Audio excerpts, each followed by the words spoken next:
The ancient Egyptians believed that the sun, after traveling across the heavens, went down in the west to begin a nightly journey through the underworld.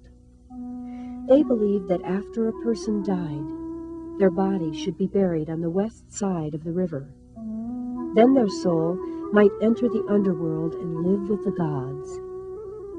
So it became customary to bury the bodies of the dead on the west side of the Nile, in the searing desert beyond the river.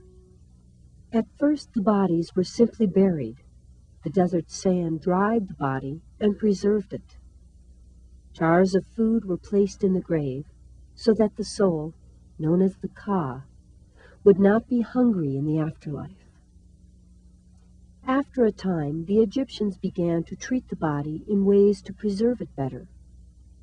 They wrapped the body and soaked it in natural chemicals.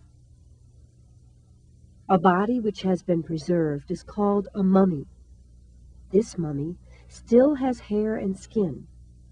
It was very important to preserve the body after death, because the Ka needed a body to live in.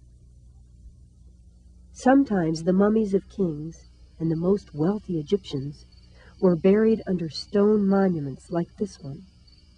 This building is called a mastaba. Mastaba means bench because it looks like a flat bench with sloped sides. Buried in the ground under the mastaba was a tomb, a burial chamber to hold the mummy. But one pharaoh was not satisfied to be buried under a simple mastaba. The powerful King Zoser ordered that a great stack of mastabas be placed, one on top of another, until they formed a huge pyramid. The result was a mammoth structure that dwarfed all others. It stood 200 feet tall. This was the first pyramid ever built, and it started a building revolution in ancient Egypt. Over the next 800 years, at least 80 pyramids were built in Egypt, beautiful monuments of smooth stone rising evenly to a point.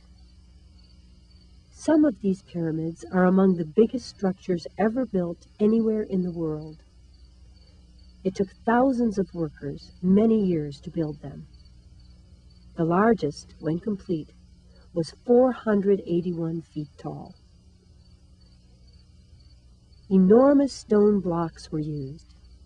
They had to be cut out of the ground by hand, shaped perfectly square, and dragged to the site. Each block weighs about 2.5 tons, and each pyramid contains more than 2 million of these blocks. A pyramid would have a hidden door. From here, a secret tunnel would lead to the burial chamber. Besides the mummy, the burial chamber would hold the treasures of the pharaoh.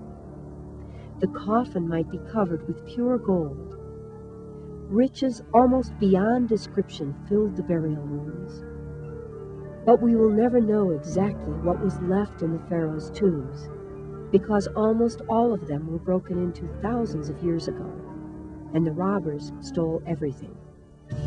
Eventually, the pharaohs abandoned the practice of building pyramids. They were terribly difficult to make, and in the end, they were not even safe against robbers. In later centuries, the pharaohs were buried farther up the Nile, in the desert, beyond the river.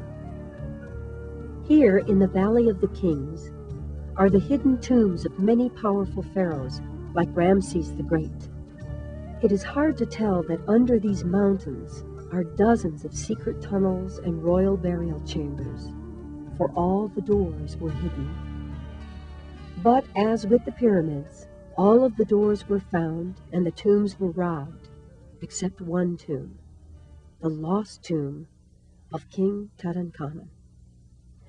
This golden mask was found covering the face of the mummy when the tomb was finally discovered in 1922. Mystery still surrounds this pharaoh, whom we usually call King Tut. We know that he took the throne when he was only about 10 years old. He married a girl of 12, and he died when he was about 19. This gold-covered lion was among hundreds of beautiful items discovered in his tomb, as was this cedarwood chest inlaid with ivory. Even his gold-covered throne was found. On the backrest, we see the king attended by his young wife, Ankhesenamun.